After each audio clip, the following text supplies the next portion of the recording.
राहुल गांधी ने अब सीधे मुख्यमंत्री नीतीश कुमार के गढ़ में उतरने की प्लानिंग की। नीतीश कुमार का गढ़ यानी नालंदा, जो ना सिर्फ नीतीश के वोट बैंक को हासिल करने की कोशिश है, बल्कि तेजस्वी यादव को भी बड़ा मैसेज देने की कोशिश है। राहुल गांधी का ये दौरा महज एक दौरा नहीं है, इसके पीछे एक बड़ी सियासी चाल छिपी है। तो कांग्रेस ने नालंदा में ओबीसी ईबीसी सम्मेलन करने की प्लानिंग की, जिसमें राहुल गांधी के भी शामिल होने का प्लान बनाया गया। 5 महीनों में राहुल गांधी का ये छठा बिहार दौरा है और हर दौरे के साथ कांग्रेस का संदेश साफ होता जा रहा है कि पार्टी अब सिर्फ महागठबंधन की छाया में नहीं, अपनी स्वतंत्र पहचान बनाकर मैदान में उतर रही है। अब पहले बड़ा सवाल कि राहुल गांधी ने अब अपने दौरे के लिए नीतीश कुमार के गढ़ नालंदा को ही क्यों चुना और अपनी अलग राह में उतरकर तेजस्वी यादव को क्यों अकेला छोड़ दिया है। तो ये दौरा प्रधानमंत्री मोदी के बिहार विजिट के ठीक एक हफ्ते बाद हो रहा है, यानी टाइमिंग भी बिल्कुल टारगेटेड है। नालंदा की बात करें तो ये कोई सामान्य जगह नहीं है। नालंदा ना सिर्फ नीतीश कुमार का गृह जिला है, बल्कि ये ओबीसी और ईबीसी वोटर्स का पावर सेंटर भी है।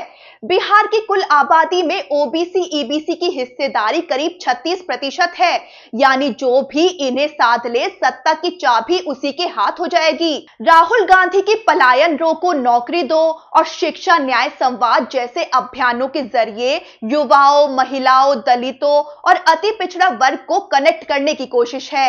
इस बार राहुल गांधी की लगातार बिहार यात्राएं और ओबीसी ईबीसी वोटरों पर फोकस ये संकेत दे रहा है कि कांग्रेस महागठबंधन में अपनी स्थिति को तो मजबूत करना ही चाहती है, लेकिन अपनी स्वतंत्र छवि भी बनाना चाहती है। क्योंकि फिलहाल स्वर्ण जाति के वोटर्स कांग्रेस से दूरी बनाए हुए हैं, राहुल गांधी अब दलितों, अल्पसंख्यकों और अति पिछड़ों पर फोकस कर रहे हैं। नालंदा को चुनने के पीछे एक और बड़ी वजह है, कुर्मी और कुशवाहा वोट बैंक। ये जातियां नीतीश कुमार की कोर सपोर्टर मानी जाती हैं। राहुल गांधी इसी को भेदने की कोशिश में है। तो नालंदा में राहुल गांधी का सम्मेलन सीधे जेडीयू के वोट बैंक पर हमला है। बात करें 2020 के विधानसभा चुनाव की, तो कांग्रेस ने 70 सीटों पर चुनाव लड़ा था, लेकिन जीत पाई सिर्फ 19 सीटें। उस समय आरजेडी ने हार का ठीकरा कांग्रेस पर फोड़ा था। अब राहुल गांधी की लगातार यात्रा ये साफ दिखा रही है कि कांग्रेस अब आरजेडी के पीछे नहीं, साथ साथ या उससे आगे चलने की तैयारी कर रही है। वहीं राहुल गांधी और तेजस्वी यादव के बीच दूरी की चर्चाएं सियासी गलियारों में जोर पकड़ रही हैं। सूत्रों के मुताबिक तेजस्वी यादव इस बार कांग्रेस को 30 से 40 सीटों से ज्यादा देने के मूड में नहीं है।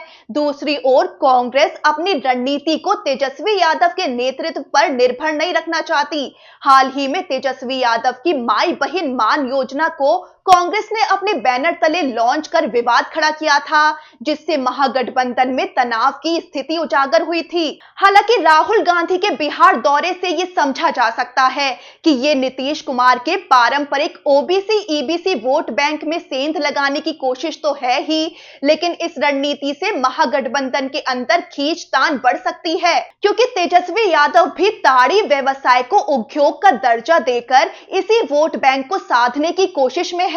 अब राहुल गांधी की इस अकेली उड़ान से किसको फायदा होगा? तो सियासी विश्लेषकों का मानना है कि राहुल गांधी की ये अकेली उड़ान कांग्रेस को तो बिहार में नई पहचान दे ही सकती है, लेकिन ये महागठबंधन की एकता के लिए जोखिम भरी हो सकती है। 2020 में एआईएमआईएम की वजह से मुस्लिम वोटों का बंटवारा हुआ था, जिससे आरजेडी को नुकसान हुआ था।